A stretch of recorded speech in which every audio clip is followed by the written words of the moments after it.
Then the Lord said to Moses, "Tell the Israelites to turn back and encamp near Pi-hahiroth, between Migdol and the sea.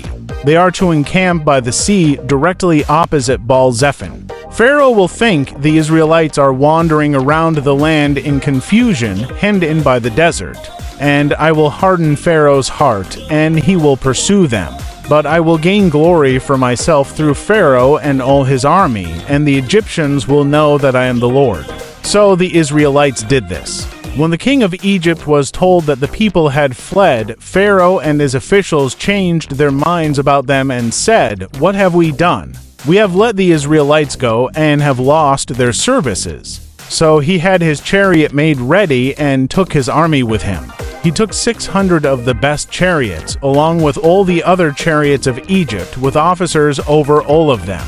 The Lord hardened the heart of Pharaoh king of Egypt, so that he pursued the Israelites, who were marching out boldly.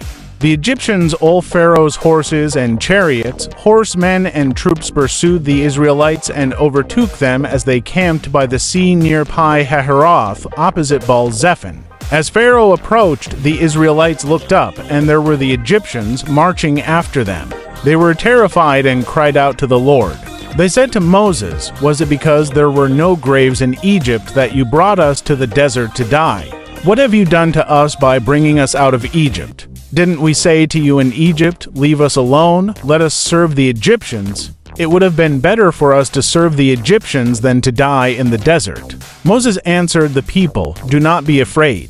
Stand firm, and you will see the deliverance the Lord will bring you today. The Egyptians you see today you will never see again. The Lord will fight for you. You need only to be still."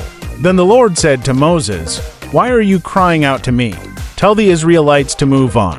Raise your staff and stretch out your hand over the sea to divide the water so that the Israelites can go through the sea on dry ground. I will harden the hearts of the Egyptians so that they will go in after them. And I will gain glory through Pharaoh and all his army, through his chariots and his horsemen. The Egyptians will know that I am the Lord when I gain glory through Pharaoh, his chariots and his horsemen." Then the angel of God, who had been traveling in front of Israel's army, withdrew and went behind them. The pillar of cloud also moved from in front and stood behind them, coming between the armies of Egypt and Israel. Throughout the night the cloud brought darkness to the one side and light to the other side. So neither went near the other all night long. Then Moses stretched out his hand over the sea, and all that night the Lord drove the sea back with a strong east wind and turned it into dry land. The waters were divided, and the Israelites went through the sea on dry ground. With a wall of water on their right and on their left, the Egyptians pursued them, and all Pharaoh's horses and chariots and horsemen followed them into the sea. During the last watch of the night the Lord looked down from the pillar of fire and cloud at the Egyptian army and threw it into confusion. He jammed the wheels of their chariots so that they had difficulty driving, and the Egyptians said, "Let's get away from the Israelites. The Lord is fighting for them against Egypt."